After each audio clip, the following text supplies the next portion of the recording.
Israel বেশি দিন টিকবে না বলে মন্তব্য করেছেন ইরানের সর্বোচ্চ নেতা আয়াতুল্লাহ আলী খামেনি। শুক্রবার রাজধানী তেহরানের ইমাম খোমেনি গ্র্যান্ড মুসাল্লা মসজিদে জুমার খুতবায় তিনি একথা বলেন।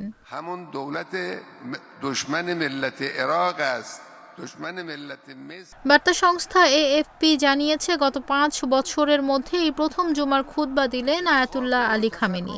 খুতবায় ইসরায়েলে ইরানের সাম্প্রতিক হামলার যৌক্তিকতা সম্পর্কে তিনি বলেন, কয়েক রাত আগে আমাদের সশস্ত্র বাহিনীর অভিযান ইসরায়েলে ছিল সম্পূর্ণ আইনসম্মত ও বৈধ।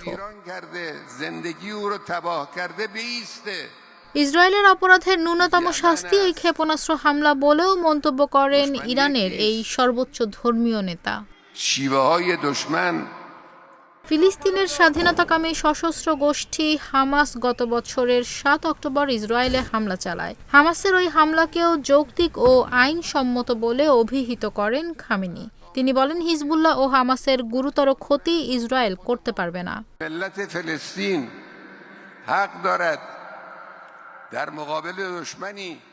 লেবাননের সশস্ত্র গোষ্ঠী হিজবুল্লাহর যুদ্ধ পুরো মধ্যপ্রাচ্যের জন্য গুরুত্বপূর্ণ সেবা বলে মন্তব্য করেন আয়াতুল্লাহ আলী খামেনি।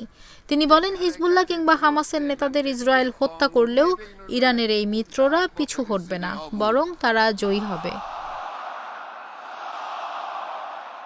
ইরান, ফিলিস্তিন, লেবানন, মিশর, ইরাক, সিরিয়া ও ইয়েমেনের শত্রু এক বলেও খুতবায় মন্তব্য করেন খামেনি।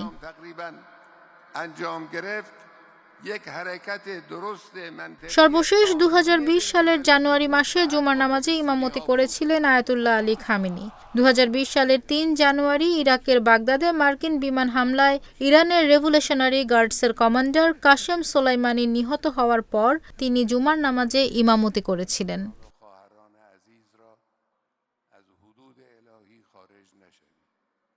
تقوا معناش اینه.